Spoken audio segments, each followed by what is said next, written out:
বিশ্বম্ভরবাবু তাহার মনের ভাব বুঝিয়া তাহার কানের কাছে মুখ নত করিয়া মৃদুস্বরে কহিলেন, ফটিক, তোর মাকে আনতে পাঠিয়েছি।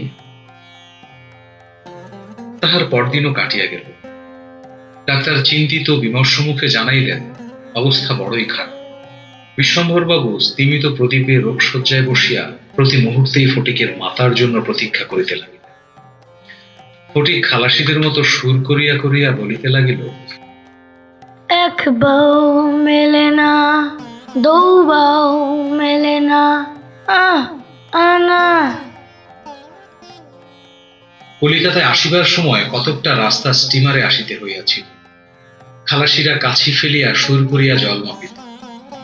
ফটিক প্রলাপে তাহাদেরই অনুকরণে করুণ স্বরে জল মাপিতেছে এবং যে অকুল সমুদ্রে যাত্রা করিতেছে, বালক রশি ফেলিয়া কোথাও তাহারও তল পাইতেছে।